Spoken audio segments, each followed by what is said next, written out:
तो जो आज हम शुरुआत कर रहे हैं वो क्या है, आज का पॉलिटी का जो फर्स्ट टॉपिक जो हम पढ़ते हैं यानी कि संविधान। ठीक है, आज शुरुआत करेंगे हम संविधान से। तो पहले समझ लेते हैं, देखो जब भी हम पॉलिटी की बात करते हैं या संविधान की बात करते हैं तो अगर हम सबसे पहले जो चीज़ हमारे ध्यान में आती है, शुरुआत का टॉपिक एक एक्ट ध्यान में आता है, रेगुलेटिंग एक्ट। आप पॉलिटी पढ़ोगे हर कोई वहीं से पढ़ना शुरू करता है। तो रेगुलेटिंग एक्ट यानी कि कुछ ना कुछ इंपॉर्टेंट तो रहा होगा। अब रेगुलेटिंग एक्ट है क्या, उससे पहले संविधान क्या है। ठीक है, अब जो संविधान जो आपका होता है उसे हम क्या कहते हैं, नियम और कानून का लिखित दस्तावेज। यानी कि आज जो हम अपना संविधान देख रहे हैं उसमें क्या है, लिखा हुआ संविधान है। इस लिखे हुए संविधान को यानी कि संविधान को लिखने के लिए यानी नियम लिखने की शुरुआत कब से हुई, इसलिए हम रेगुलेटिंग एक्ट का सबसे पहला नाम पढ़ते हैं, यानी कि संविधान लिखने की शुरुआत। अब संविधान इंपॉर्टेंट क्यों है और संविधान किस लिए हम क्या करते हैं, आगे यूज होता है ये सारे वर्ड हमारे उसमें। तो जो संविधान है सबसे पहले ये याद रखिए कि वो क्या है, कुछ नियमों का एक लिखित दस्तावेज है। अब लिखित दस्तावेज है तो संविधान में एक्चुअली में है क्या, संविधान क्या करता है कि शक्तियां किसके पास होगी इसका बंटवारा करता है। क्योंकि जब हम पढ़ते हैं कि संविधान के 3 मुख्य स्तंभ हम पढ़ते हैं, न्यायपालिका, कार्यपालिका और विधायिका, तो क्या कर रहा है, पहले तो डिस्ट्रीब्यूट कर रहा है और किसके पास कितनी कितनी शक्ति है, यानी कि सरकार के पास कितनी शक्ति होगी इसका वर्णन होता है किसमें, संविधान में। ठीक है, और एक बात और करते हैं हम संविधान के बारे में कि संविधान क्या है, किसी भी देश का एक आईना होता है। अगर आपको किसी भी देश के बारे में जानना है तो वहाँ के धार्मिक ग्रंथ वगैरह ये मत पढ़िए, सबसे अच्छा पढ़िए संविधान वहाँ का, क्योंकि संविधान से उस देश की स्थिति के बारे में पता चल जाएगा।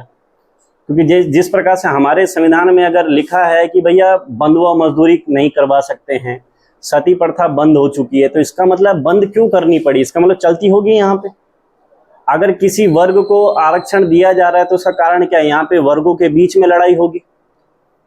तो इससे हमें क्या पता चल रहा है कि इस समाज में वर्गों के बीच में क्या विभेद है। अगर किसी को आरक्षण दिया जा रहा है इसका मतलब कुछ लोग पिछड़े हुए हैं। तो इसीलिए क्या कहते हैं, संविधान आईना कहलाता है किसी भी देश का। किसी भी देश के बारे में जानना है वहां का क्या पढ़ लीजिए, आप संविधान पढ़ लीजिए।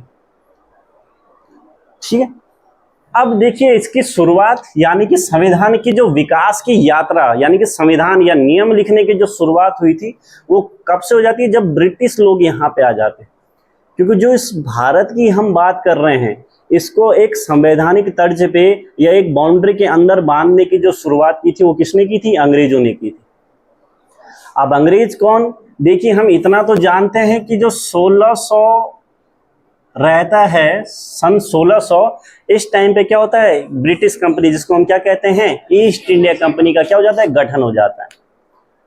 और इस टाइम पे जो वहाँ सुप्रीम रहते हैं महारानी विक्टोरिया, एलिजाबेथ जो रहती है, एलिजाबेथ क्या करती है कि इस कंपनी को 21 साल का एकाधिकार यानी कि मोनोपोली दे देती है।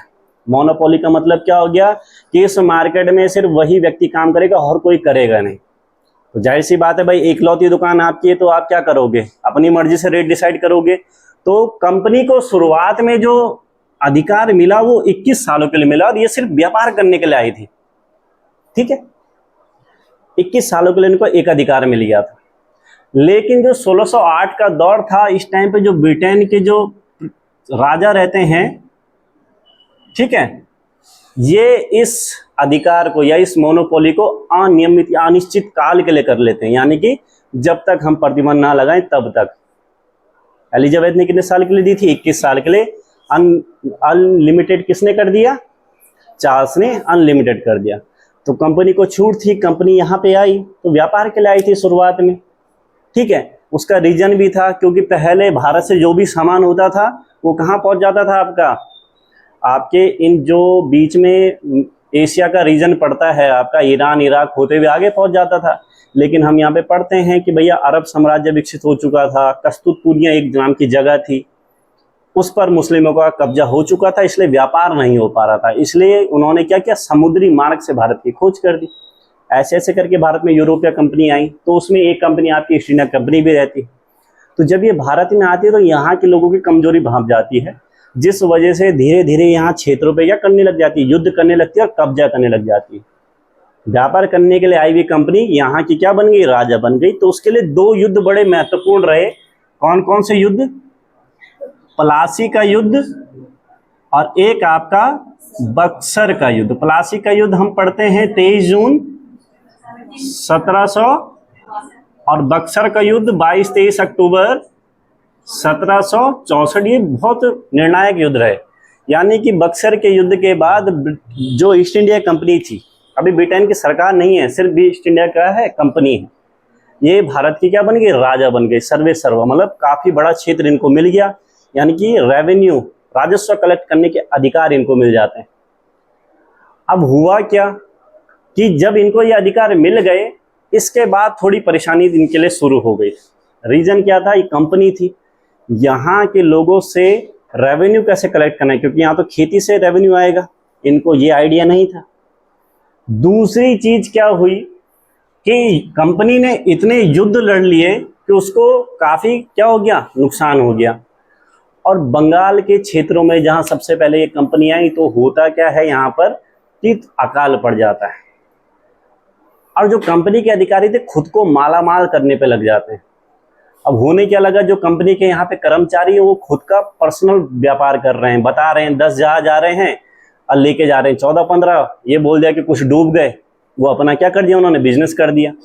तो ऐसे में होने क्या लगा कि यहाँ के जो कंपनी के लोग थे वो ब्रिटेन जाने लगे अमीर होके, मतलब एक नॉर्मल कर्मचारी ब्रिटेन में अमीर हो गया। अब जब जाहिर सी बात है आपके पास पैसा आएगा तो आप एक अच्छी जगह पे मकान लोगे। अब आपके पास पैसा है तो आप राजनीति में भी हस्तक्षेप करोगे। भाई जो बड़े बिजनेसमैन होते होंगे तो लगता है ना कि भाई राजनीति में इनका पूरा हाथ रहता होगा। तो धीरे धीरे इनका प्रभुत्व कहाँ, संसद में होने लगा और इस वजह से संसद परेशान हो गई, भाई ये तो कर्मचारी है, इनके पास पैसा कहाँ से आ रहा है। तो उन्होंने बोला इसका मतलब ये भारत में कुछ तो कर रहे हैं, ठीक है। तो अब होता क्या है कि देखो करप्शन तो हर जगह चलता है, कंपनी में भी करप्शन था, अधिकारी अपने आप को अमीर कर रहे थे, कंपनी अमीर नहीं हो रही थी, कंपनी पर कर्जा बढ़ते जा रहा था। तो अब क्या होता है कि जो ब्रिटेन की संसद है वो कहती है कि भाई आप हमें 4 लाख पाउंड प्रति वर्ष दो। 2 साल के लिए नियम बना दिया और उसके बाद 5 साल के लिए इसको नियम कर दिया। यानी कि ये कब किया उन्होंने, 1767 में ये बोला कि 4 लाख पाउंड आप किसे दोगे, संसद को दोगे। अब इसको 69 में उन्होंने क्या किया, 5 सालों के लिए बढ़ा दिया। अब कंपनी के लिए पैसे का प्रबंध करना मुश्किल, क्योंकि अधिकारी अमीर हो रहे हैं, कंपनी ने देना है ना पैसा, तो कंपनी के पास पैसा तो नहीं है। तो कंपनी ने फिर क्या सोचा कि हम एक काम करते हैं, जब किसी भी कंपनी को पैसा कलेक्ट करना होता है तो शेयर मार्केट में उतार देती है अपने, कि शेयर लोग खरीद लेंगे तो उससे क्या होगा, पैसा हमारे पास आ जाएगा। तो ब्रिटिश संसद को ये बात पता चल गई कि ये लोग इस तरीके से पैसा जुटा, इसका मतलब कंपनी की स्थिति खराब है। तो अब उन्होंने सोचा कि इस कंपनी को थोड़ा नियंत्रित करना पड़ेगा, इसलिए उन्होंने 2 समितियों को गठन किया था। कौन कौन सी, एक समिति थी आपकी सीक्रेट समिति जो इंपॉर्टेंट है, ठीक है, और एक समिति रहती है आपकी संचालन समिति या संचालक समिति। सीक्रेट समिति यानी कि इसको गुप्त समिति कहते हैं, ये ब्रिटेन की संसद में हो रहा है, ये समिति का गठन हो रहा है। अब इन समितियों ने क्या किया, 2 विधेयक पास किए। 2 विधेयक में जो पहला विधेयक था, क्योंकि कंपनी बाहर से पैसा उठाने वाली थी तो इन्होंने मना किया, अभी ऐसा नहीं है। अभी पहले विधेयक में तो ये था कि भैया हम आपको 14 लाख पाउंड पैसे देंगे या 14 लाख रुपए देंगे, पाउंड में समझ लीजिए। दूसरे में कि अब हम जब पैसा दे रहे हैं, आप किसी व्यक्ति को कंपनी स्टार्ट करने के लिए अगर पैसा दे रहे हो तो जाहिर सी बात है ध्यान भी रखोगे कि भैया मेरा पैसा कहीं गलत जगह यूज तो नहीं हो रहा है। तो कंपनी पर हम क्या करेंगे, नियंत्रण करने के लिए या नियम उसको नियमित करने के लिए एक संचालक परिषद भी बना देंगे, यानी कि एक परिषद का गठन भी कर देंगे। और इसका यही दूसरा विधेयक कहलाया क्या, रेगुलेटिंग एक्ट। यही दूसरा विधेयक क्या कहलाता है, रेगुलेटिंग एक्ट। तो इसलिए रेगुलेटिंग एक्ट आता है आपका, तो हम जो पढ़ेंगे कहाँ से, रेगुलेटिंग एक्ट से। जो फर्स्ट हेडिंग आएगी आपकी वो क्या है, रेगुलेटिंग एक्ट। रेगुलेटिंग एक्ट, ठीक है, इंपॉर्टेंट है, बहुत क्वेश्चन पूछता है यहाँ से। कब आया था रेगुलेटिंग एक्ट, 1773। या इसको आप कह सकते हैं नियामक अधिनियम या विनियमन अधिनियम, नियामक अधिनियम या विनियमन अधिनियम। तो ये क्लियर हो गया कि रेगुलेटिंग एक्ट लाया किस लिए था, कंपनी पर उसको स्थिति को संभालने के लिए। ये सारी चीजें हुई। अब उसके लिए कंपनी को मान्यता देनी थी कि हाँ भाई इसके राजनीतिक और प्रशासनिक काम हैं तो उसको मान्यता देनी पड़ती है। अब आप मान लीजिए आपको किसी व्यक्ति पे केस करना है तो उसके लिए पहले उसको व्यक्ति मानना पड़ेगा, तभी तो आप केस कर सकते हो। अब जिसको आप व्यक्ति नहीं मानते हो, आत्मा है, कर लो केस, कहाँ से करोगे? तो एक मानना पड़ता है कि हाँ ये आदमी है और जिंदा है। कंपनी के कार्य को मान्यता मिली यहाँ पे। अब कंपनी पर नियंत्रण करना था तो सबसे पहले जो यहाँ पर 3 प्रेसिडेंसियां थी, कौन कौन सी थी? एक बंगाल थी, बंगाल, और कौन सी थी? एक आपकी बंबई प्रेसिडेंसी रहती है, और एक आपकी कौन सी प्रेसिडेंसी रहती है? मद्रास। ठीक है। अब इन दोनों प्रेसिडेंसियों को किसके अधीन कर दिया गया? बंगाल के। बंगाल के अधीन कौन कौन सी प्रेसिडेंसियां कर दी गई? बंबई और मद्रास को उसके अधीन कर दिया गया। यानी कि देखो, अधीन पूरी तरीके से नहीं कहेंगे हम, थोड़ा सा, कि अब जो ये दोनों हैं, जो आपके क्या होती है? फॉरेन पॉलिसी, विदेश नीति होती है। तो विदेश नीति अब हर कोई अलग अलग नहीं बनाएगा। यानी कि विदेश नीति समझ गए, अगर किसी दूसरे राज्य पे युद्ध करना है, दूसरे राज्य से संधि करनी है, तो ये अपने आप नहीं करेंगे, पूछ के करेंगे, क्योंकि बंगाल को सुप्रीम बना दिया है, इन दोनों को अधीन कर दिया। यानी कि इनकी अभी क्या हुई है? सिर्फ विदेश नीति बंगाल के अधीन हो गई है। तो ये इस एक्ट में किया गया। कौन से एक्ट की बात हो रही है? रेगुलेटिंग एक्ट 1773, 1774 में लागू हो जाता है ये एक्ट। तो बंबई और मद्रास प्रेसिडेंसी को बंगाल के अधीन कब किया गया? इसी एक्ट में किया गया। और क्या अधीन किया गया? फॉरेन पॉलिसी उसके अधीन कर दी। ठीक है। अभी तक जो उनको मोनोपोली मिली हुई थी, यानी कि एकाधिकार मिला हुआ था लंबे समय का, अब वो बोला कि अब हम थोड़ा थोड़ा सालों के लिए बढ़ा के देंगे। यानी कि कंट्रोल एकदम से नहीं कर सकते आप किसी पे, आपको धीरे धीरे। अब एकदम से ब्रेक मारोगे तो सारे यात्री बाहर आएंगे शीशे से, इसलिए थोड़ा सा धीरे धीरे ब्रेक मारना पड़ता है गाड़ी पे, तब जाके गाड़ी रुक जाएगी एक टाइम पे। तो ये इसमें किया गया। ठीक है। अभी तक देखो, बंगाल में जो कंपनी है इसका भी कोई बड़ा अधिकारी होगा, उसको गवर्नर कहते होंगे। बंबई का भी जो बड़ा अधिकारी होगा उसे भी गवर्नर कहते होंगे। मद्रास का भी, वो भी गवर्नर। अब यहां पर देखो, बंगाल का प्रमोशन हो गया है। अब जब प्रमोशन हो गया है तो जब भी आपका प्रमोशन होता है तो आपका पद चेंज होता है, जरूर होगा पद चेंज। प्रमोशन होने के बाद पद चेंज जरूर होगा। तो यहां पर ये भी गवर्नर, तो बंगाल के जो सबसे बड़ा वो है उसको तो गवर्नर नहीं कहेंगे अब। इसीलिए यहां पर जब इसको इसके अधीन किया तो जो बंगाल का गवर्नर होता था, इसका नाम क्या कर दिया गया? Governor general. अभी बंगाल की बात ही हो रही है।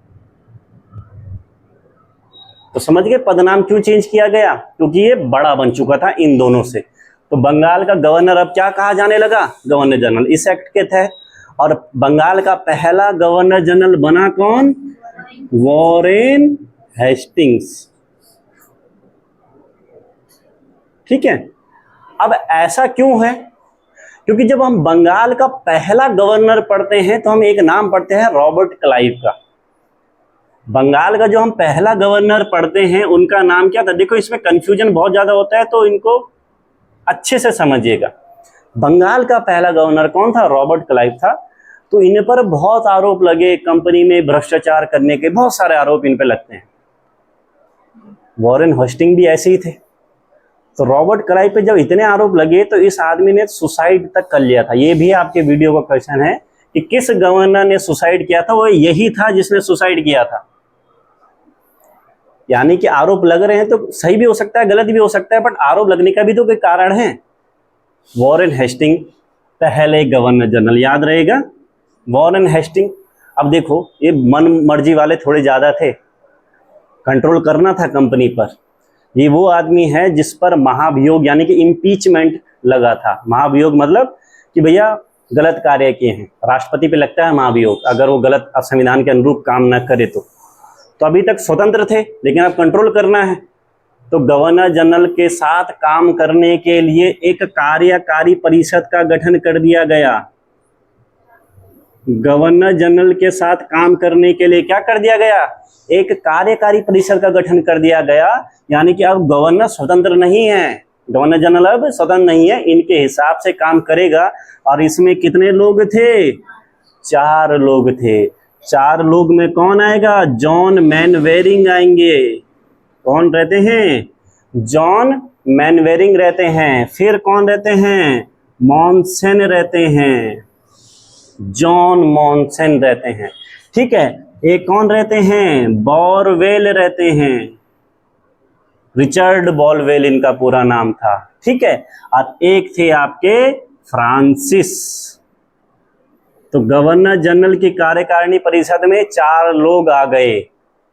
ठीक है, तो ये गवर्नर जनरल की कार्यकारिणी परिषद में कौन, 4 लोग को नियुक्त कर दिया। अब गवर्नर जनरल जो भी काम करेगा ये मिलके बैठेंगे फिर काम करेगा। यानी कि अब स्वतंत्र नहीं है तो अपनी मर्जी से सारे डिसीजन नहीं ले सकता है। ठीक है, अब इनको अगर हटाना भी है या फिर कंपनी, अब जाहिर सी बात है बिजनेस तो कर ही रही थी, साथ में यहाँ के राजाओं को हरा के अधिकार भी तो कर रही थी। इसे क्या कहते हैं, राजनीतिक काम कहते हैं। तो सैन्य हो, प्रशासन हो या नागरिक संबंधी जो भी काम हो, इसके लिए गठन कर दिया गया court of directors. Court of directors का गठन किस अधिनियम के तहत हुआ, 1773। और इसमें जो सदस्य थे कितने थे, 24 सदस्य रहते हैं। अब इसमें हुआ क्या, इनके हटाना है या नियुक्ति करनी है वो ब्रिटिश संसद के माध्यम से यही करेगा। अगर इनको हटाना है तो अगर ये ब्रिटेन की संसद में जाके बोलेगा कि भैया इनको हटाना है तभी हटेंगे, गवर्नर जनरल कुछ नहीं कर सकता है। यानी गवर्नर जनरल के पास, जैसे हम पढ़ते हैं राष्ट्रपति के पास एक बहुत ही बड़ी पावर होती है जिसको वीटो पावर कहते हैं, उसका यूज कर सकते हैं। लेकिन यहाँ पे इसके पास कोई वीटो पावर रही नहीं। तो याद रहेगा कोर्ट ऑफ डायरेक्टर का गठन किसके तहत, 1773 का रेगुलेटिंग एक्ट। गवर्नर जनरल की कार्यकारिणी परिषद कितने लोग, 4 लोग। ठीक है, बंगाल का गवर्नर क्या कहलाने लगा, गवर्नर जनरल कहलाने लगा। ठीक है, दूसरा कि अब क्या है कि जब यहाँ के अधिकारी जब अमीर हो रहे थे तो अब जाहिर सी बात है उनको इतना तो आइडिया होगा, अपने देश जाएंगे तो वहाँ हम पे क्या चलेगा, केस वेस चलेगा। तो क्यों, पागल तो नहीं है वो वहाँ जाएगा, वो कहीं और जाके बस जाएंगे। इसलिए उन लोगों पे या किसी करप्ट आदमी पे केस चला सके तो भारत में न्यायालय की जरूरत भी पड़ेगी। इसलिए कलकत्ता हाई कोर्ट की स्थापना भी इसी अधिनियम के तहत होती है। कलकत्ता हाई कोर्ट की स्थापना या न्यायालय की स्थापना अब हुई कब थी, 1774 में। और इसका जो न्यायाधीश बनाया गया था, किसे बनाया गया था, एलिजा इम्पे को बनाया गया। ठीक है, और इनके साथ जो काम सहयोगी जो थे 3 लोग रहते हैं। कौन कौन से रहते हैं, चैम्बर्स, लिमेस्टर और कौन रहते हैं, एक रहते हैं हाइड। ये इनके 7 जज रहते हैं। यानी कि मेन जो न्यायाधीश बना वो एलिजा इम्पे बना, चैम्बर्स, लिमेस्टर और हाइड इनके सहयोगी बने। दूसरा, कंपनी के अधिकारी अपना निजी व्यापार कर रहे थे, इसलिए कंपनी की स्थिति ठीक करनी है तो इसलिए निजी व्यापार या फिर उपहार लेने पर प्रतिबंध लगा दिया गया इस अधिनियम के तहत। यानी कि जो एक गिफ्ट विफ्ट देने की परंपरा थी, यानी कि उपहार प्रथा को किसके तहत बंद कर दिया गया, तो ये आपका रेगुलेटिंग एक्ट था। अब रेगुलेटिंग एक्ट के तहत ये काम हुए थे आपके। ठीक है, कौन कौन से काम हो गए आपके, एक तो बंगाल का गवर्नर जनरल कहलाने लगा, कलकत्ता हाई कोर्ट की स्थापना हो गई, गवर्नर जनरल के साथ काम करने के लिए कार्यकारी परिषद का गठन हो गया, बोर्ड ऑफ डायरेक्टर्स का गठन हो गया, और उपहार यानी कि निजी व्यापार या उपहार लेने पर प्रतिबंध लगा दिया गया। किसके तहत लगाया गया, तो ये आपका क्या था, रेगुलेटिंग एक्ट। लेकिन आप जब भी कोई काम करते हैं तो कुछ ना कुछ चीज़ें तो छूट जाती हैं। इस टाइम पर जो ब्रिटिश संसद का मेन उद्देश्य था वो किस पर कंट्रोल करना था, ईस्ट इंडिया कंपनी पर कंट्रोल करना था। अब ईस्ट इंडिया कंपनी पर कंट्रोल करने से पहले उन्होंने भारत की व्यवस्था को देखा नहीं, कि जाहिर सी बात है अगर आप किसी क्षेत्र पर अधिकार कर रहे हो तो वहाँ की व्यवस्था को आपको समझना पड़ेगा। दूसरा, गवर्नर जनरल के पास वीटो पावर होनी चाहिए। अब अधिकारी को जरूरी नहीं कोई कड़ा फैसला ले रहा है, क्या पता वो अपने हितों में कोई कड़ा फैसला ले रहा हो। तो इस वजह से काफ़ी दिक्कत आने लगी, यानी कि रेगुलेटिंग एक्ट में बहुत सारी कमियां निकल गई। इस वजह से एक एक्ट लेके आया गया, act of settlement. Act of settlement 1781, act of settlement. ठीक है, इसमें क्या कहा गया कि अगर जो कोई यूरोपीय व्यक्ति यानी कि ईस्ट इंडिया कंपनी का कोई कर्मचारी है, क्या पता उसने कंपनी के हित में कोई काम किए हो, तो उन पर भारतीय न्यायालयों में कोई केस नहीं चलेगा। ये किस में बात कर दी गई? इस एक्ट में बोल दिया गया। दूसरा, जो कलकत्ता की सरकार थी, कहाँ की? कलकत्ता की सरकार रहती है, इन्हें बंगाल, बिहार और इसके साथ उड़ीसा के लिए विधि, यानी कि विधि का मतलब क्या हो गया? लॉ, कानून बनाने का अधिकार किसको मिल गया? कलकत्ता सरकार को। तो दो चीजों के लिए बड़ा इंपॉर्टेंट रहा। एक तो क्या हो गया आपका कि कलकत्ता की सरकार को बंगाल, बिहार, उड़ीसा के लिए विधि निर्माण करने का अधिकार मिल गया। ठीक है। दूसरा क्या हुआ, जो ईस्ट इंडिया कंपनी के कर्मचारी हैं उनको केस नहीं चलेगा यहाँ पर, क्या पता उसने कंपनी के हितों के लिए वो कड़ा डिसीजन लिया हो, तो उन पर अब कोई कानून नहीं बने या कोई भी केस नहीं चलेगा, वो इस एक्ट के तहत हुआ। ठीक है। अब इसके बाद जो थोड़ी बहुत कमियां बच गई थी रेगुलेटिंग एक्ट में कि भाई अभी तक भारत को संवैधानिक दर्जा यानी कि भारत क्या है, कितना है, अभी तक ये क्लियर नहीं है। भाई ब्रिटिशों का बहुत जगह पे जहाँ पे वो डायरेक्ट शासन कर रहे थे, कुछ क्षेत्र ऐसे थे जहाँ पे वो डायरेक्ट शासन नहीं कर रहे थे, तो उसमें आपको डिफरेंस करना पड़ेगा ताकि आप अलग अलग क्षेत्र के लिए अलग अलग कानून बना सको। तो पहले क्लियर करो कि ब्रिटिशों के पास है कितना क्षेत्र जिस पे स्वयं काबिज है, और कितना क्षेत्र ऐसा है जहाँ पर कोई रियासत राजा के पास राजा की है और अंग्रेजों के सहयोग है उसके साथ। तो अलग अलग चीज़ें हैं। तो इसीलिए इंग्लैंड के प्रधानमंत्री रहते हैं विलियम पिट, विलियम पिट यंगर उनका नाम रहता है। तो उनके कार्यकाल में एक एक्ट आता है और उस एक्ट को उन्हीं का नाम दिया गया पिट्स इंडिया एक्ट। ठीक है, क्या नाम दिया गया? Pitt's India act. कौन थे ये पिट? ब्रिटेन के प्रधानमंत्री रहते हैं। तो कब आया था ये एक्ट? 1784 में आया था। अब ये एक्ट इंपॉर्टेंट इसलिए है कि पहली बार जो ब्रिटिशों के अधीन भारत का क्षेत्र था उसे ब्रिटिश इंडिया कहा गया, यानी कि ब्रिटिशों के अधीन क्षेत्र को क्लियर किया गया कि कौन सा क्षेत्र उनके पास है, यानी कि यहाँ से एक शब्द चल पड़ा ब्रिटिश इंडिया। समझ गए? ब्रिटिशों के अधीन या आधिपत्य वाले क्षेत्र को ब्रिटिश इंडिया कहा गया। किस एक्ट के तहत? पिट्स इंडिया एक्ट के तहत। दूसरा चीज क्या होने लगी कि कंपनी के जो काम थे, क्योंकि भैया बर्डन अलग था ना, एक तो थे वो युद्ध भी लगातार लड़ रहे थे और एक अपना बिजनेस भी तो था। अब जो उन्होंने शुरुआत में गठन किया वो कितनी चीजें तो मैनेज करेंगे, तो भाई एक ही आदमी एक काम भी कर रहा है दूसरा काम भी कर रहा है। अब भैया आपको दो अलग अलग एग्जाम की, एक एसएससी की तैयारी करनी हो और एक ग्रुप सी की तैयारी करनी हो, तो टफ पड़ जाएगा ना, दो सिलेबस अलग है, कैसे मैनेज करोगे? वही कंपनी के साथ भी होता, बोर्ड कोर्ट ऑफ डायरेक्टर का गठन हो गया है, अब कैसे मैनेज किया जाए? इसलिए पहले क्या किया गया, कंपनी के दोनों काम अलग अलग किए गए। कौन कौन से काम? एक राजनीतिक काम और एक वाणिज्यिक। वाणिज्यिक का मतलब समझ गए, जो व्यापार वो कर रहे थे। ये रही आपकी कंपनी, इसके दोनों कामों को अलग अलग किया गया। ठीक है, यानी कि कंपनी के राजनीतिक और वाणिज्यिक कार्य को किस अधिनियम के तहत अलग अलग किया गया? यानी अब इनको देखेगा कौन? देखो, जो बोर्ड कोर्ट ऑफ डायरेक्टर या बोर्ड ऑफ डायरेक्टर आप कह रहे हो, उसको बोला, कोर्ट ऑफ डायरेक्टर को बोला आप किसको संभालो? वाणिज्यिक कार्य को संभालो। ठीक है, वाणिज्यिक कार्य को संभालने के लिए किसको बोल दिया? Court of director. इसका गठन 1773 के रेगुलेटिंग एक्ट के तहत हुआ था। कंपनी का जो सबसे इंपॉर्टेंट काम था राजनीतिक विस्तार, राजनीतिक विस्तार के लिए गठन किया गया बोर्ड ऑफ कंट्रोल यानी कि नियंत्रण परिषद का गठन किया जाता है 1784 के एक्ट के तहत। ये याद रहेगा। एक तो कंपनी के राजनीतिक वाणिज्यिक कार्यों को अलग अलग किया गया। वाणिज्यिक कार्यों के लिए कोर्ट ऑफ डायरेक्टर का गठन पहले किया जा चुका था, बस उसको बोला कि आप वाणिज्यिक कार्यों को देखो। अब राजनीतिक कार्य यानी कि जो विस्तार हम कर रहे हैं उसके लिए किसका गठन कर दिया, तो याद रहेगा कोर्ट ऑफ डायरेक्टर का गठन कब हुआ था और नियंत्रण परिषद या बोर्ड ऑफ कंट्रोल का गठन कब हुआ था, 1784 के एक्ट के तहत। यानी कि अब देखो कंपनी तो एक ही है लेकिन एक अलग काम कर रही है और एक अलग काम कर रही है, यानी कि एक देश को चलाने के लिए दो शक्तियां काम कर रही हैं।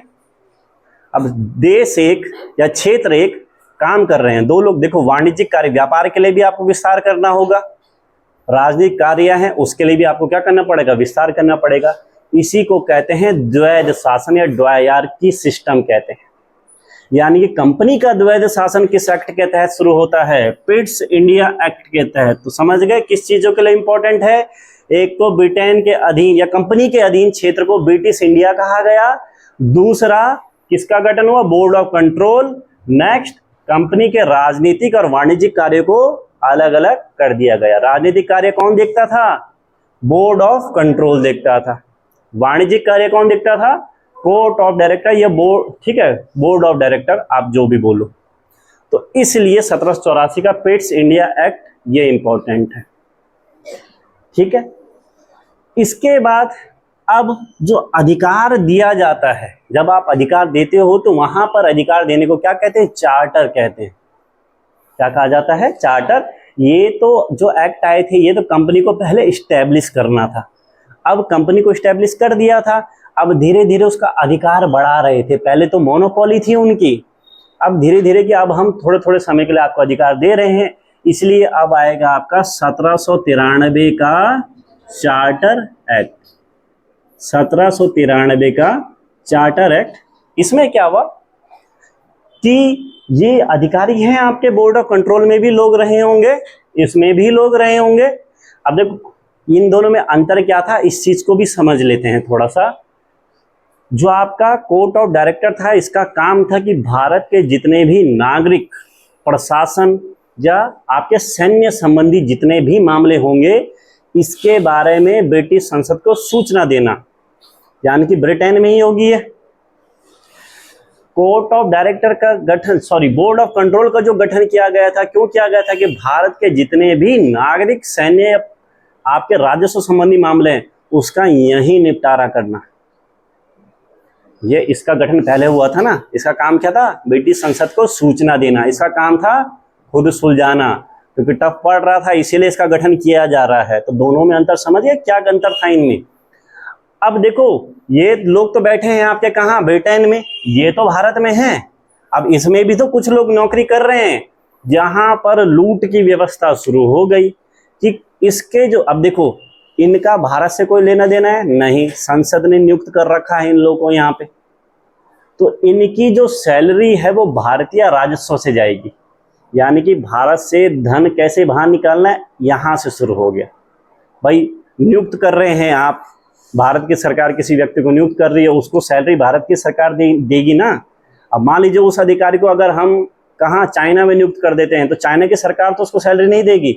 लेकिन यहाँ पे हो क्या रहा है, ब्रिटिश संसद के द्वारा नियुक्त लोगों को सैलरी कहाँ से मिल रही है, भारत के राजकोष से। ये इस एक्ट में लिखा गया था। दूसरी चीज 1784 का जो एक्ट था इसमें एक और चीज याद रखिएगा, जो कार्यकारी परिषद थी गवर्नर जनरल की सहायता के लिए, कितने लोग थे उसमें, 4 लोग थे। लेकिन इसमें उनकी संख्या 4 से घटाकर कितनी कर दी गई थी, 3 कर दी गई थी। 1793 के चार्टर में क्या था, निदेशक या बोर्ड ऑफ कंट्रोल के जो भी मेंबर होंगे इनकी सैलरी कहाँ से आएगी, भारत के राजकोष या राजस्व से आएगी। तो ये 1793 का चार्टर एक्ट। इसके बाद अब ये जो चार्टर क्या रहते हैं, 20-20 सालों के लिए अधिकार देने लगे, यानी कि 20-20 सालों के बाद ये चार्टर आने लगे। अब 1794 में अधिकार दिया था 20 सालों के लिए, तो दोबारा कब आया होगा, 1813 में। इसलिए जो नेक्स्ट हम पढ़ते हैं वो क्या पढ़ते हैं, 1813 का चार्टर एक्ट, 1813 का चार्टर एक्ट। अब देखो ये काफी चीजों के लिए इंपॉर्टेंट है, और इंपॉर्टेंट क्यों है और इसको लाने का कारण या इसमें जो नियम बने उसका कारण क्या था, इसके बहुत सारे कारण बताए जाते हैं। एक, अभी तक कंपनी ही के पास ही मोनोपोली है, उनके अधिकार, उनके अलावा कोई और कंपनी तो नहीं आ सकती है। तो अब यहां पर क्या हुआ कि एक व्यक्ति का नाम आता है नेपोलियन का नाम। नेपोलियन का नाम आपने सुना होगा, नेपोलियन बोनापार्ट जिसको कहते हैं, फ्रांस से संबंधित था। इन्होंने पूरा यूरोप और आधा अफ्रीका रौंद डाला था, बहुत खतरनाक व्यक्ति इनको माना जाता है। तो अब इन्होंने रौंद डाला है, यानी कि मान लीजिए कि हमारे देश का अधिकार है पूरे आसपास के क्षेत्रों में, तो हर जगह कहाँ के व्यापारी होंगे, यहीं के होंगे। फ्रांस का एक व्यक्ति पूरे यूरोप को रौंद डाला है, तो हर जगह जो वर्चस्व होगा कहाँ के व्यापारियों का होगा, फ्रांस के। तो ब्रिटेन के व्यापारी वर्ग हताश हो गया, कहाँ बिजनेस करें, भारत जा नहीं सकते क्योंकि ईस्ट इंडिया कंपनी के अलावा किसी को अधिकार नहीं है वहां जाने का।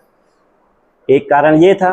दूसरा, एक बहुत बड़े इकोनॉमिस्ट हुए जिनका नाम था एडम स्मिथ।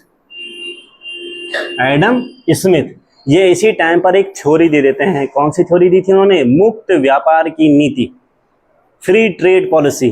भैया जिसको व्यापार करना है कहीं भी जाओ, कहीं भी व्यापार करो। तो फिर ब्रिटेन में भी तो मांग उठी होगी, क्या मांग कि भैया हमने क्या खाया तुम्हारा, हमें भी तो व्यापार करने दो। इसलिए 1813 के एक्ट में कुछ चीजें बदली गई।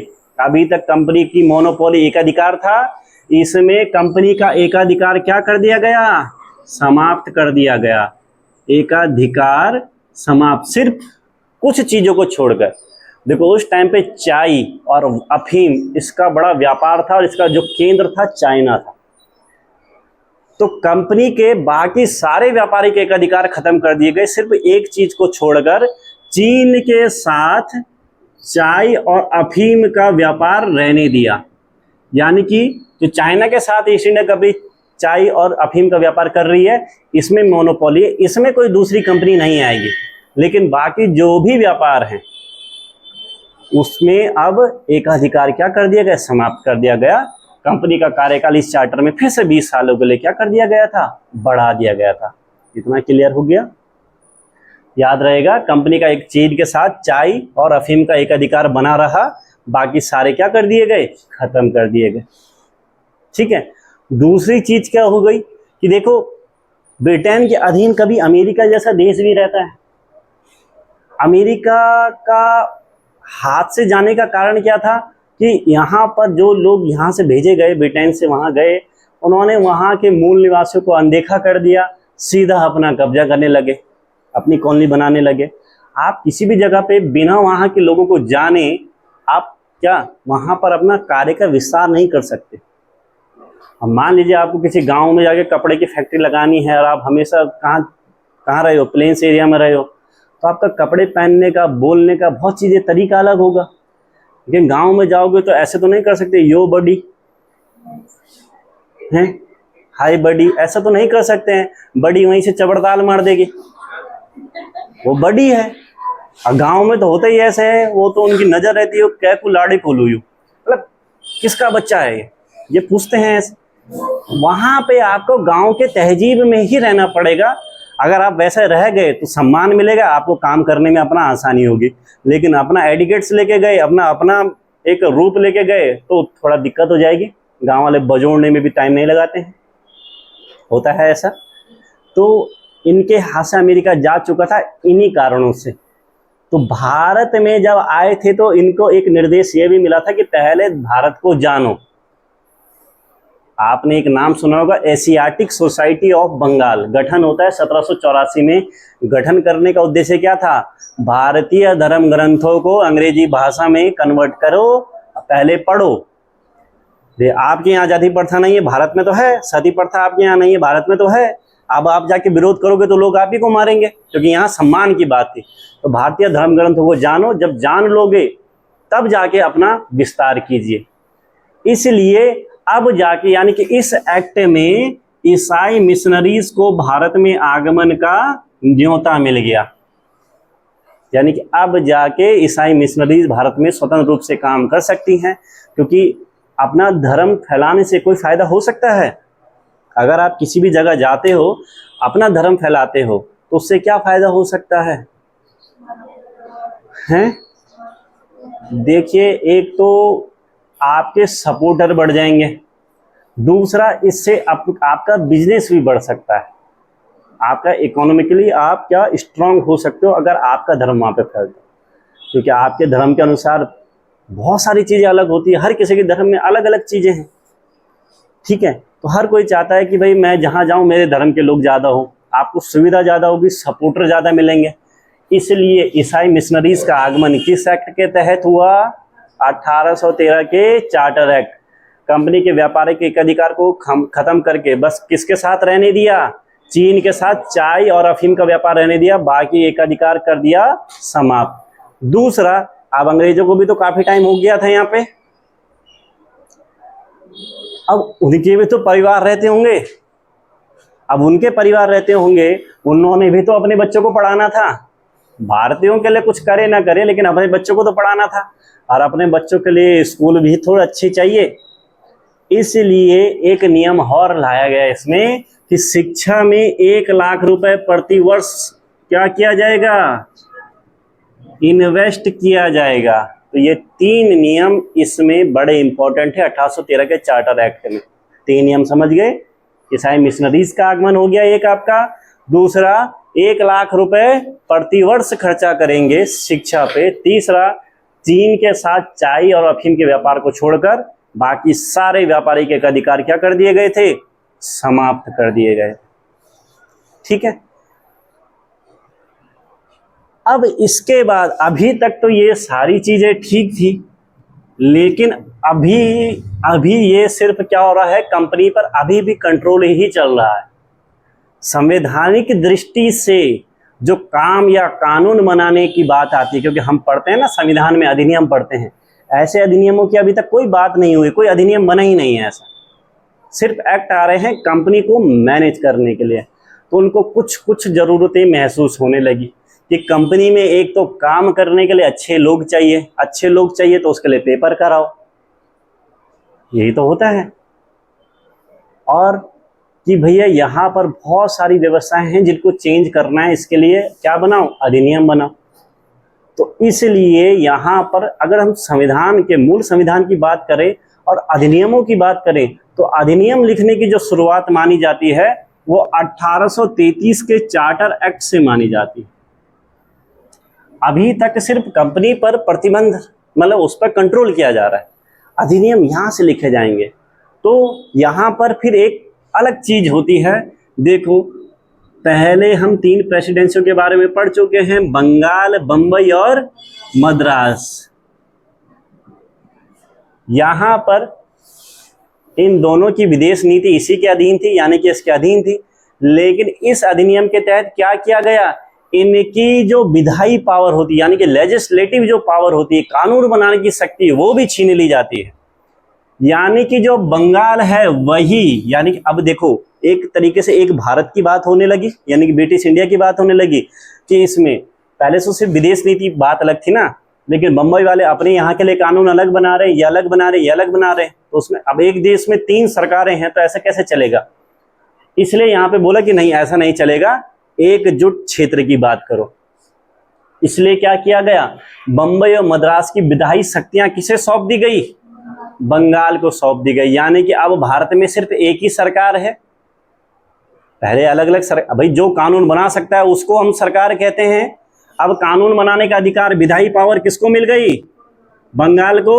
यानी कि बंगाल बन गया सुप्रीम मेन सरकार, ये तो बस उसके हिसाब से काम करेंगे। एक क्षेत्र एक सरकार, यानी कि अब हम इसको सिर्फ बंगाल ही नहीं कहेंगे ना, क्योंकि बंगाल वाले पूरे ब्रिटिश इंडिया के लिए कानून बना रहे हैं, वही बनाएंगे अब। तो अब उसको बंगाल कहना ठीक नहीं होगा, भारत कहना सही होगा। ठीक है। यहां पर जो गवर्नर जनरल था बंगाल का, पावर फिर बढ़ गई, पावर बढ़ेगी तो नाम चेंज हो जाएगा। अब बंगाल वाला पूरे भारत के लिए क्या करेगा? अब कानून बनाएगा। इसलिए बंगाल का गवर्नर जनरल पोस्ट का नेम चेंज हो गया। अब ये क्या कहलाने लगा? भारत का गवर्नर जनरल। तो ये चीजें क्लियर हो रही हैं कि नाम क्यों चेंज हो रहे हैं। इसीलिए चेंज हो रहे हैं कि पावर्स मिल रही हैं। और अब एक भारत के बारे में बात हो रही है, तो बंगाल का भारत का गवर्नर कहलाने लगा, गवर्नर जनरल कहलाने लगा बंगाल का गवर्नर जनरल। ठीक है, तो ये नाम चेंज हो गया। ठीक, और बंगाल का गवर्नर जनरल तो हम पढ़ चुके हैं, पहला कौन था? वॉरेन हेस्टिंग था। भारत का पहला गवर्नर जनरल बनने वाले व्यक्ति कौन रहते हैं?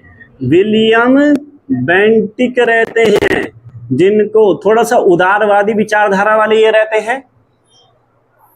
तो इनको सुधारों के लिए थोड़ा बहुत भारत में भेजा गया था, ताकि विरोध थोड़ा सा कम हो सके। इसलिए ये भारत में आके कुछ सुधार करते हैं, जिनके बारे में हम आगे पढ़ लेंगे। अब देखो, पहले बंगाल से बिहार, उड़ीसा, कलकत्ता या बंगाल के लिए ही कानून बना सकता था, पूरे भारत के लिए बनाना है। अब जब हमारा देश आज़ाद हुआ और हमें पूरे भारत के लिए कानून बनाना था, तो हमने किसी व्यक्ति को नियुक्त किया था। कौन थे? किसका नाम आता है संविधान निर्माण करने में? महत्वपूर्ण नाम हम किसका लेते हैं? भीमराव अंबेडकर। पढ़े लिखे व्यक्ति थे, कानून की जानकारी थी। इतने बड़े क्षेत्र के लिए कानून बनाना था, पढ़ा लिखा आदमी तो चाहिए। यहाँ पर भी तो इनको पूरे भारत के लिए क्या करना है? कानून बनाना है, तो पढ़ा लिखा व्यक्ति चाहिए। गवर्नर जनरल की परिषद, कार्यकारी परिषद में कितने लोग थे? 1784 में कितने हो गए थे? 3। इसलिए हम पढ़ते हैं कि एक विधि विशेषज्ञ यानी कि कानून का जानकार को बुलाया जाता है।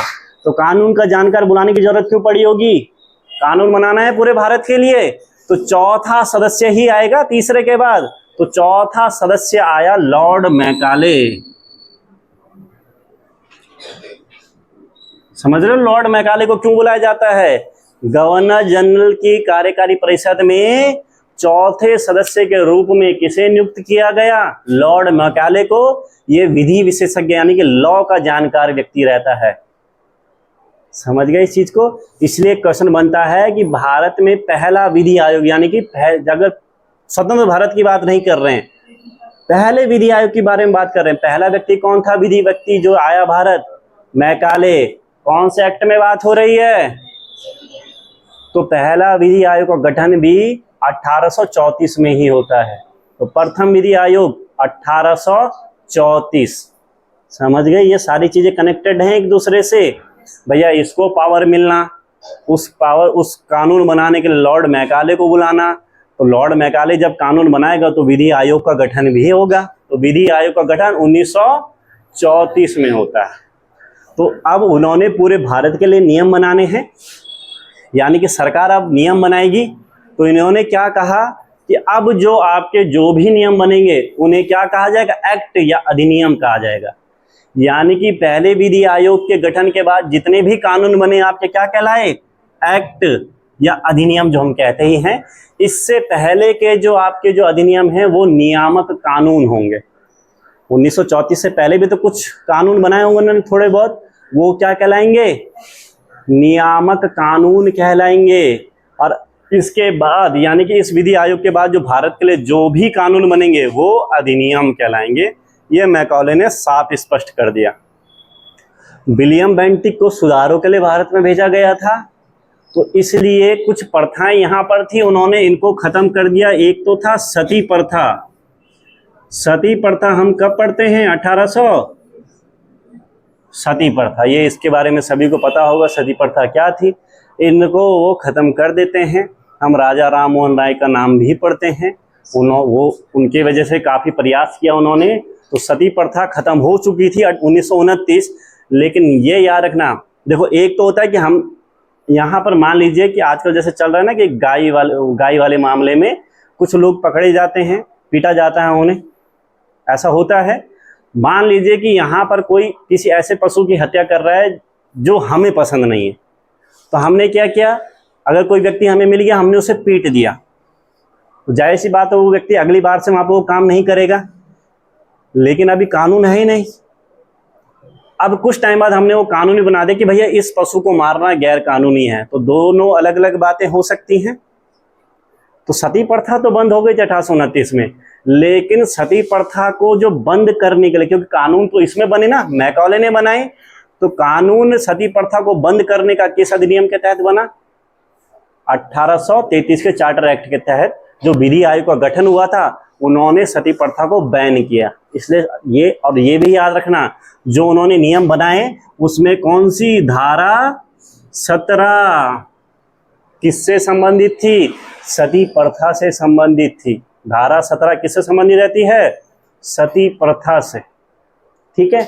दूसरी चीज, एक और प्रथा यहां पर विद्यमान थी, कौन सी?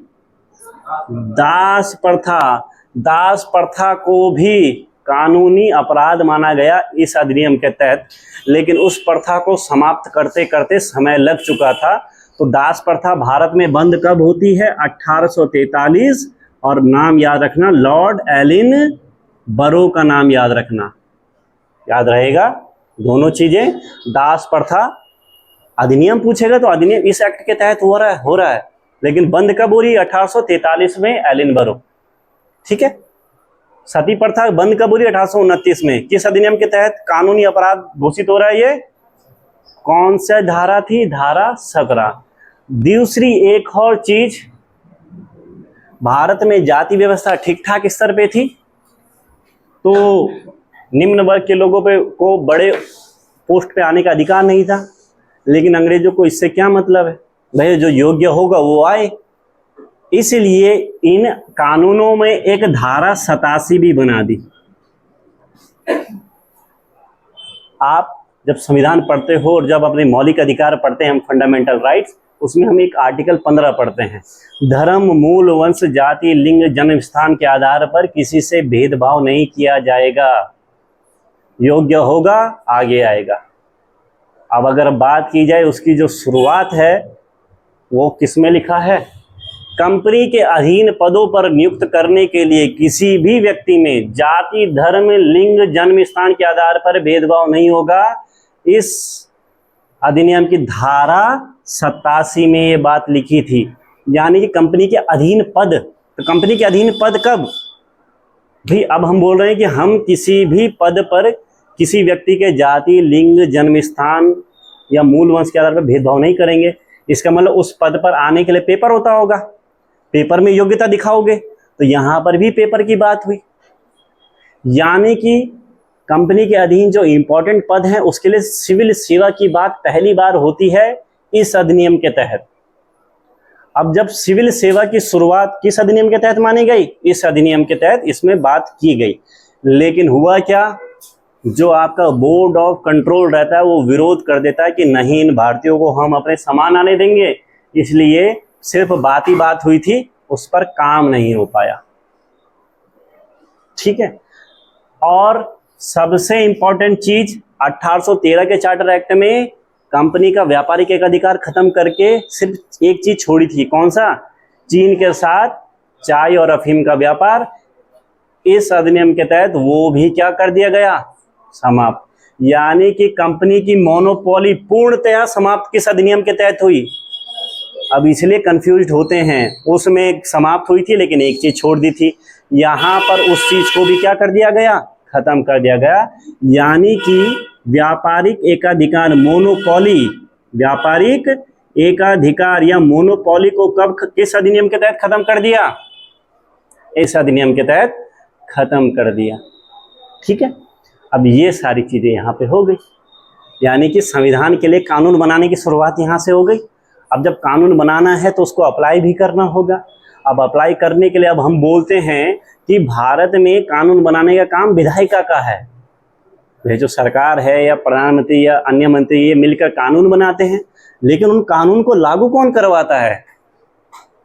कानून को लागू करवाने का काम, मान लीजिए मोदी जी ने बोला कि कल शटडाउन होगा, ठीक है, तो क्या अगले दिन वो डंडा लेके घूमेंगे?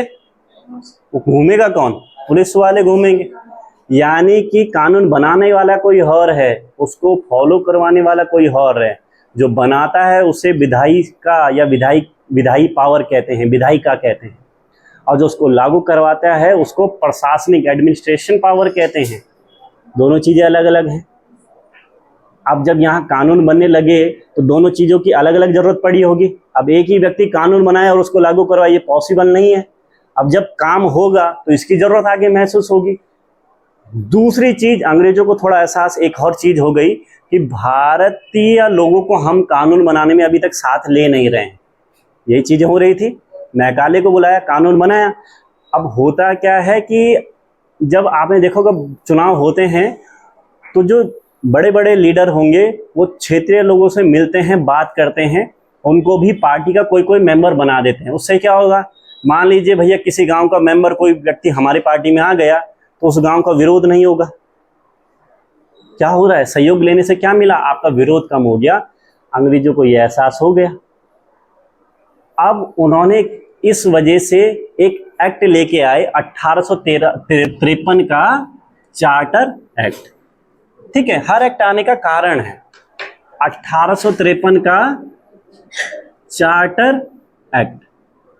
देखो ये एक्ट इंपॉर्टेंट इसलिए है कि कानून बनाने में भारतीयों को साथ नहीं लिया जा रहा था। ब्रिटिश संसद समझ रही थी कि भारत में कभी भी बड़ा विरोध हो सकता है, और हुआ भी 1857 की क्रांति, क्योंकि भारतीयों को नहीं लिया गया था। ये चीजें देखने को मिली। अब उनको पता था कंपनी का शासन कभी भी खत्म हो सकता है, इसलिए यहाँ पर कंपनी का कार्यकाल आगे बढ़ा है ही नहीं।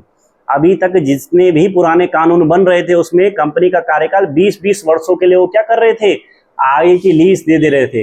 लेकिन इसमें कंपनी का कार्यकाल आगे बढ़ाने की बात ही नहीं की, क्योंकि उनको लग चुका था ऐसा विरोध हो सकता है, और हुआ अभी 1857 की क्रांति होती है, होता है। अब दूसरा, सबसे पहले कानून बनाने वाला, उसको लागू करवाने वाला, दोनों अलग अलग चीज होती है। एक को क्या कहते हैं, विधायिका, और एक को क्या कहते हैं, प्रशासनिक व्यवस्था कहा जाता है, प्रशासनिक पावर कहते हैं। इसलिए कंपनी के विधायी और प्रशासनिक कार्यों को अलग अलग कब किया गया, विधायी और प्रशासनिक कार्यों को अलग अलग कब किया गया। आप देखो प्रशासन के लिए पहले तो लोग बहुत ज्यादा रहते ही हैं, बहुत ज्यादा लोग रहते हैं पहले से ही। इसलिए यहां पर क्या किया गया कि भैया आप देखो कि ये काम करता कौन है, सरकार या प्रधानमंत्री करते हैं। उस टाइम पे जो सबसे बड़ा पद कौन था, भारत का गवर्नर जनरल था। अब उसने इतना सारा काम करना है तो कम लोगों के साथ कैसे करेगा, इसलिए लोगों की जरूरत भी होगी। यानी कि इसलिए यहाँ पे क्या किया गया, गवर्नर जनरल की जो कार्यकारी परिषद थी इसमें 6 लोग और बढ़ा दिए थे। गवर्नर जनरल की कार्यकारी परिषद में 6 लोग इस अधिनियम के तहत बढ़ा दिए। और जो निदेशक मंडल था, भैया यहाँ जरूरत थी ना, कानून बनाने वाले भी होने चाहिए और लागू करवाने वाले भी होने चाहिए। और हम जो पढ़ रहे हैं क्या, कोर्ट ऑफ डायरेक्टर या बोर्ड ऑफ डायरेक्टर, उसमें लोग कितने थे, 24 लोग थे। भैया यहाँ ज्यादा जरूरत है कानून बनाने के लिए, यहाँ पहले से ज्यादा है, तो यहाँ से कुछ लोग वहां भेज दो। तो यहाँ पर 6 लोग कम कर दिए गए, तो यहाँ कितने हो गए, 18। यानी कि विधायी उसमें या कार्यकारी परिषद में 6 बढ़ाए और कोर्ट ऑफ डायरेक्टर में 6 घटा दिए। तो याद रहेगा ये, इसमें 6 बढ़ा देते हैं और इसमें 6 घटा देते हैं। 6 का ही डिफरेंस चल रहा है। कितने लोग थे, 24 थे, 18 हो गए किसमें, कोर्ट ऑफ डायरेक्टर्स में 18 हो जाते हैं। ठीक है, या निदेशक मंडल कहते हैं जिसे, निदेशक मंडल जिसे कहा जाता है, उसमें 18 हो जाते हैं। और विधायी परिषद में कितने हो जाते हैं। ठीक है, दूसरा कि विधानसभा या पृथक विधान परिषद की शुरुआत यहाँ पे हुई। क्यों, अभी तक भारत एक क्षेत्र है और इसमें एक गवर्नर जनरल है, यानी कि केंद्र वाली सरकार मान सकते हैं। अब मान लीजिए हमारे यहाँ भी तो प्रधानमंत्री होते हैं, तो राज्यों की सरकारों की जरूरत क्यों है हमें, ताकि ऊपर तक इंपॉर्टेंट काम ही पहुंचे। अब मान लीजिए गांव में किसी महिला की पेंशन नहीं लग रही है, उससे तो जाके प्रधानमंत्री की घंटी पकड़ ले, मेरी क्यों नहीं लगा रहा तो पेंशन, तो वो इसी, अब मान लो किसके साथ बैठा हुआ है, अमेरिका के राष्ट्रपति के साथ बैठा हुआ है, कैसा लगेगा। इसीलिए तो क्या बना है कि भैया राज्य के मामले थोड़े से निपट जाएं। अब मुख्यमंत्री के सामने भी जाएगा तो वो भी तो दिक्कत है, इसलिए सबसे ज्यादा पिटता कौन है, प्रधान जी। वो इसीलिए बना रखे हैं, छोटी छोटी प्रॉब्लम, क्योंकि ज्यादातर लोगों को छोटी प्रॉब्लम होती है, इसलिए ज्यादा मार कौन खाता है, प्रधान जी खाते हैं। वरना सीधा पता है ना, गांव में आपको जो जितने भी बुजुर्ग महिलाएं दिखेंगे उनकी एक प्रॉब्लम रहती है, मैं उसी प्रधान को वोट दूंगी जो मेरी पेंशन लगाएगा, चाहे अपने सारे बेटे सरकारी नौकरी हो। लेकिन उन्हें तो पेंशन इतना बड़ा लगता है, चाहे वो उनको 1000 रुपये मिले पर पेंशन मिले, ये होता है।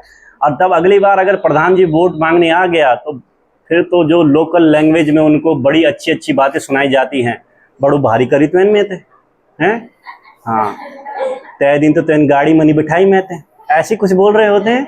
उस दिन वो पूरे 10-15 सालों का इतिहास उसके सामने रखते हैं। तूने उस दिन मुझे गाड़ी में नहीं बैठाया, मैं घास लेके जा रही थी, तूने देखा था कि नहीं, होता है। तो अगर ये बात मुख्यमंत्री या प्रधानमंत्री के सामने बोलेगा तो वो क्या, वो विदेश नीति में काम करेगा, ये काम करेगा। इसलिए पावर्स को बांटा जाता है। अब इस चक्कर में क्या होता है कि हर व्यक्ति प्रधानमंत्री, सांसद या विधायक का चुनाव नहीं लड़ सकता, उसको नीचे स्तर से बड़ा बनना पड़ेगा। तो छोटे छोटे चुनाव के माध्यम से आदमी थोड़ा नाम कमाता है, तभी तो ऊपर चुनाव तक जा सकता है। इसलिए क्षेत्रीय रूप में लोगों को प्रतिनिधित्व का मौका मिले, ये जरूरी होता है। और उस वजह से क्या होगा, ज्यादा लोगों को अधिकार मिल सकते हैं तो विरोध होने की संभावनाएं कम होंगी, क्योंकि लोगों को गुस्सा प्रधान पे निकल जाएगा तो मुख्यमंत्री पे बात ही नहीं आएगी। इसलिए पृथक विधान परिषद की शुरुआत किस अधिनियम के तहत होती है, जिसको बाद में लघु संसद कहा जाता है। ठीक है, ये सारी चीजें यहाँ पे हुई। क्यों हो रहा है, लेकिन उसको लागू करवा, देखो विधान परिषद का, मान लीजिए कि सरकार ने बोला कि उत्तराखंड में विधानसभा का गठन करेंगे, बोलने के लिए बोल दिया, लेकिन विधानसभा की बिल्डिंग ही नहीं बनी, चुनाव ही नहीं हुए, तो बोलने से तो नहीं हो जाएगा। विधान परिषद की बात तो की, लेकिन विधान परिषद का गठन नहीं हुआ। गठन होगा सीधा 1862 में।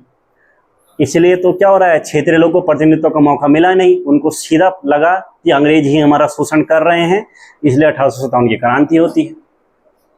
बाकी जो चीजें वो हम 1857 की क्रांति के बाद के जो एक्ट है उसमें पढ़ेंगे, लेकिन ये चीजें समझ रहे हो, अभी सिर्फ बात हुई थी। दूसरा, जो सिविल सेवा की बात आपके 1833 के चार्टर में हुई थी, लेकिन वहां पे विरोध हो गया था, उस सिविल सेवा की जरूरत पड़ी। और उसकी शुरुआत किस अधिनियम से मानी जाती है, सिविल सेवा की शुरुआत 1853 के एक्ट से मानी जाती है। यानी कि अब कंपनी के महत्वपूर्ण पदों पर क्या होगा, भारतीय लोग भी जा सकते थे।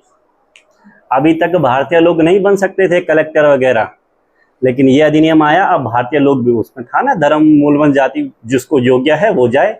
बट एक चीज थी, अगर किसी को बनना है तो लंदन जाना पड़ेगा पेपर देने।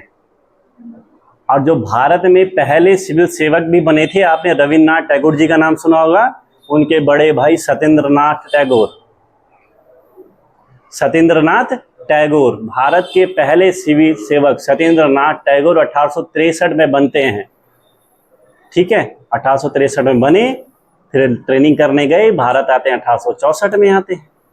ठीक है, सबसे पहली पोस्टिंग जो होती है अहमदाबाद में होती है, 30 साल की सेवा करते हैं और आपका रिटायर होते हैं सतारा, यानी कि महाराष्ट्र से।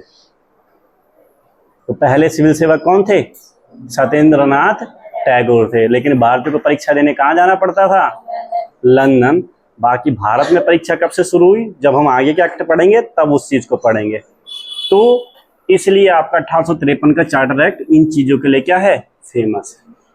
कंपनी का कार्यकाल नहीं बढ़ाया, पृथक विधान परिषद की बात की, यानी कि क्षेत्रीय सहयोग की बात तो की, या क्षेत्रीय प्रतिनिधित्व की बात तो की, लेकिन विधान परिषद का गठन ही नहीं हुआ, इसलिए विरोध हुआ। और अब क्या होगा, 1857 की क्रांति होगी।